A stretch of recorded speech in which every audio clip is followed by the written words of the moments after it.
예레미야서 36장 6절에서 10절까지입니다. 오늘 말씀의 배경은 1절에 나와 있죠. 요시야의 아들 여호야김이 유다를 다스린 지 4년이 되었을 때, 그때 하나님의 말씀이 예레미야에게 임했습니다. 그때가 언제인가 하면은 바벨론 군대가 애굽을 몰아내고, 그리고 애굽을 의지하고 살던 이 유다에 대하여 강력한 영향력을 끼치던 그런 때입니다. 지금까지는 유다가 애굽을 의지하고 살았어요. 그런데 애굽과 바벨론이 전쟁을 치릅니다. 그래서 애굽이 대패를 해요.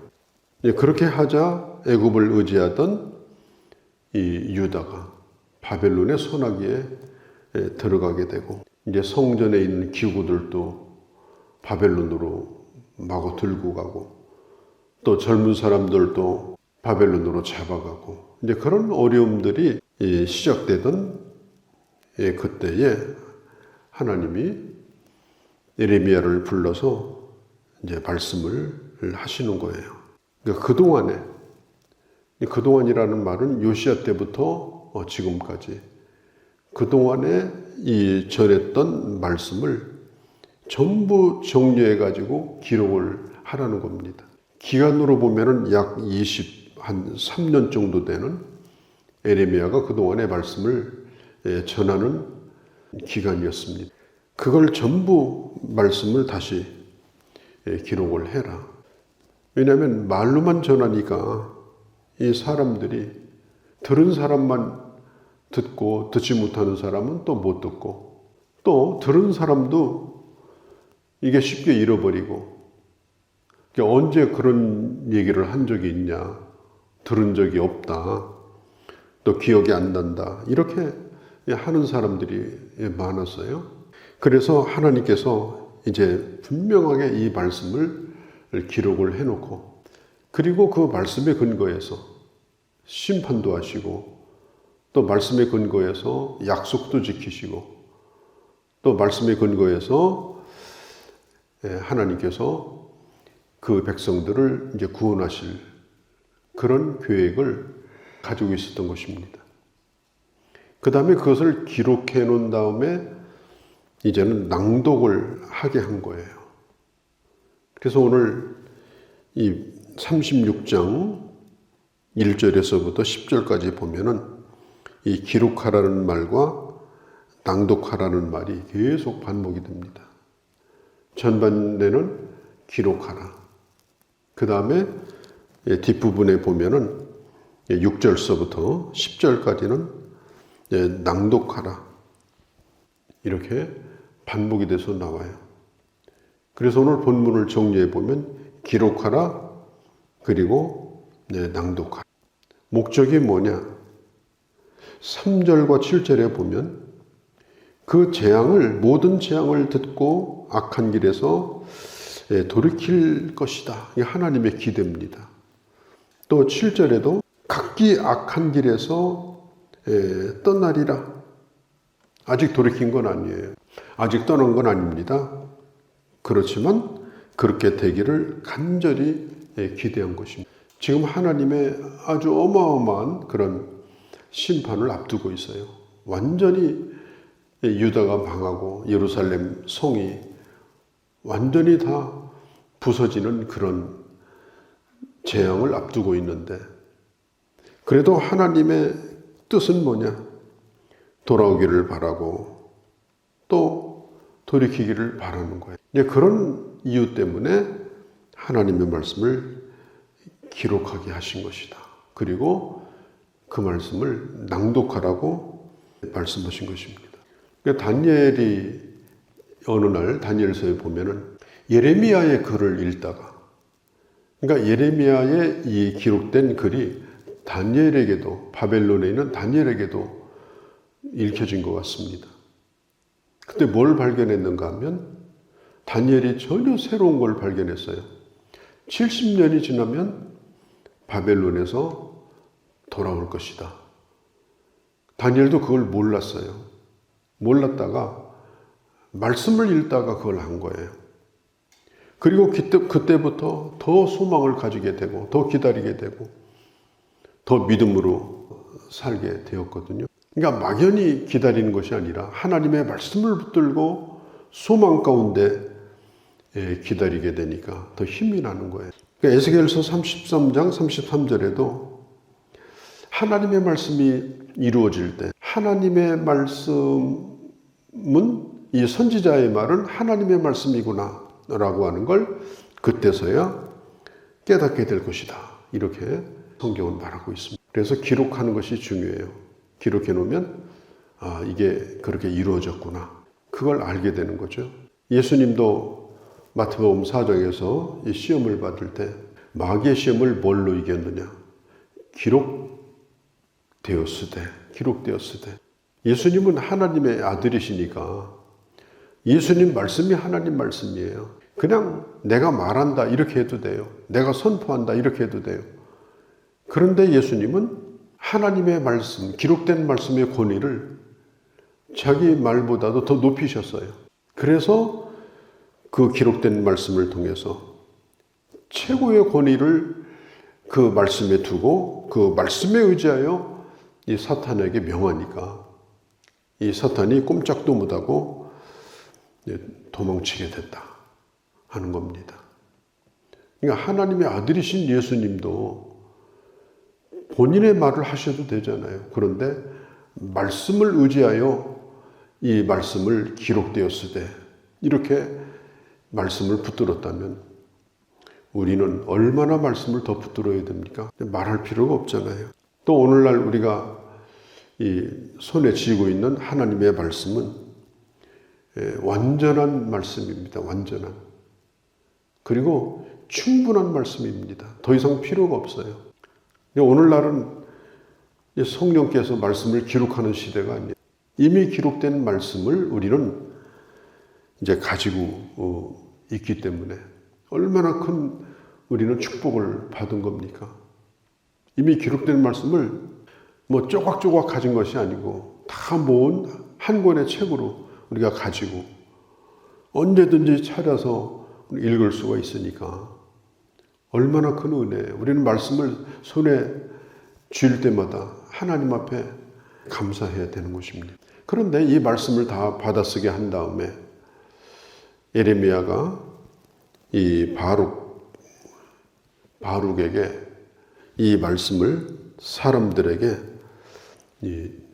낭독하라고 말합니다. 바룩은 누구냐면 이 왕실 서기관이에요.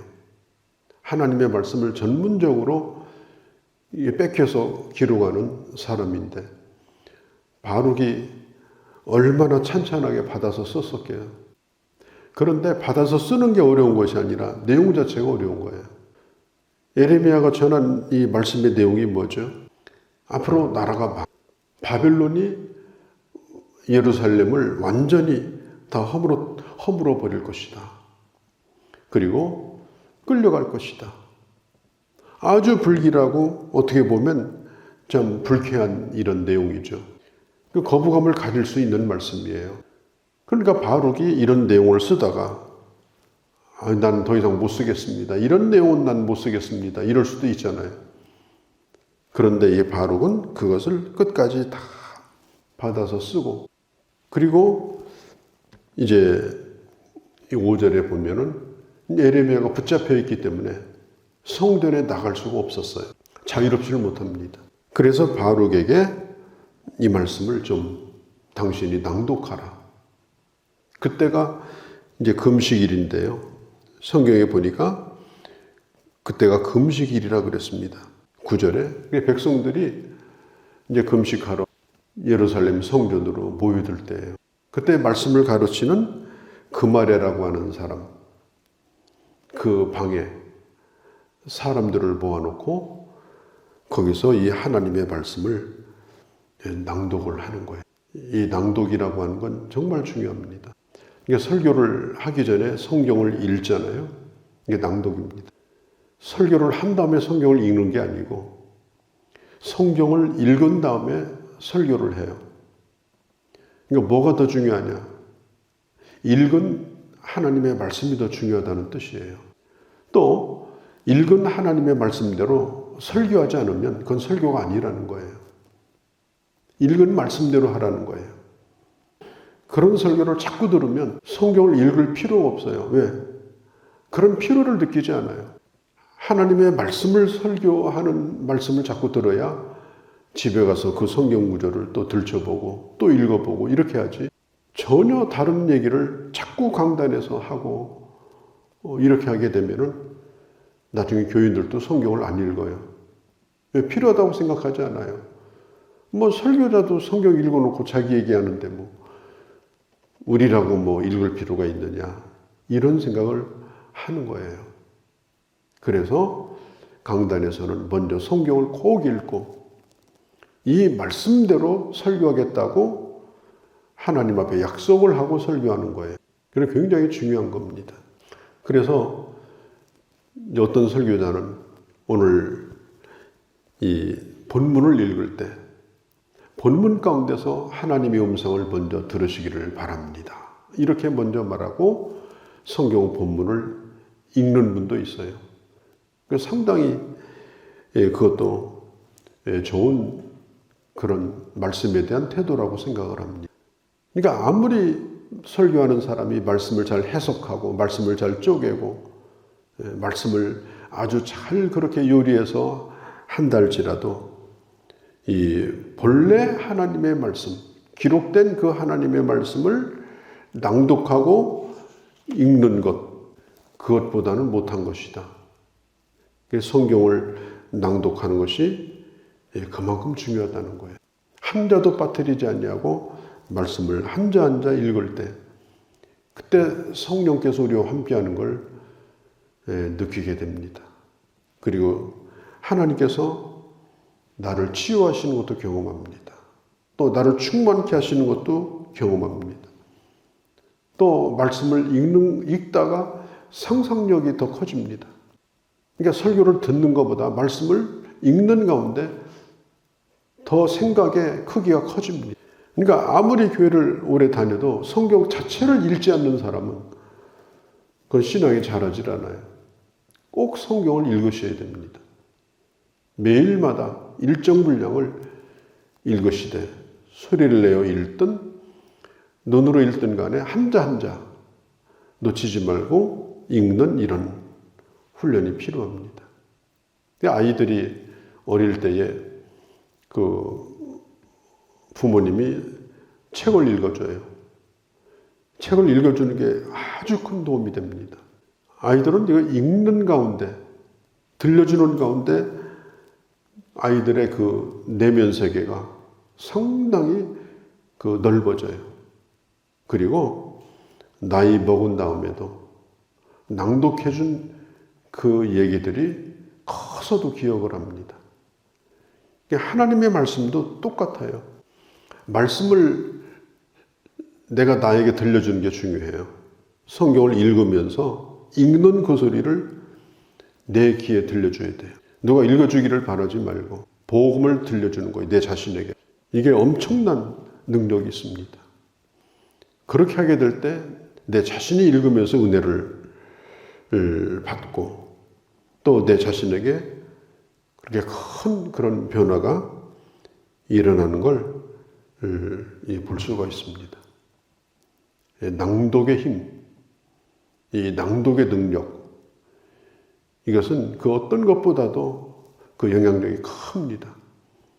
그래서 하나님의 말씀을 소리내어서 읽어라. 오늘 여기 보니까 바룩은 에레미야에게 부탁을 받은 대로 말씀을 낭독합니다. 그때 사람들이 그 말씀을 듣는 가운데 큰 은혜를 받고 그리고 하나님의 은혜를 경험을 하게 되는 거죠. 기록하라. 그리고 낭독하라. 오늘 하나님의 말씀에 대한 우리의 자세는 늘 기록된 말씀을 읽는 겁니다. 또 강단에서 설교자가 하는 말씀도 하나님이 되게 말씀을 바탕으로 해서 알아듣기 쉽게 들려주는 하나님의 말씀으로 듣는 자세도 참으로 중요하죠. 그렇게 해서 늘 하나님의 은혜 가운데 거하는 그런 주님의 자녀들이 되어주시기를 바랍니다. 거룩하신 우리 아버지 하나님, 요시야 왕의 아들 여호야김 때 나라가 이제는 바벨론이라는 거대한 강대국에게 눌려서 소망이 보이지 않던 때 말씀을 기록하게 하고 말씀을 낭독하게 함으로 다시 그 백성들을 살리고자 하셨던 하나님의 뜻을 오늘 이 아침도 들었습니다. 하나님, 저희들에게도 하나님의 말씀을 끊임없이 내 자신이 나에게 들려줌으로 내 영혼을 살리고 은혜 받은 심령으로 다른 사람에게도 그 은혜를 전해주고 그렇게 해서 늘 충만한 가운데 살아갈 수 있도록 은혜를 베풀어 주시옵소서. 우리 주 예수님의 이름으로 기도하옵나이다. 아멘.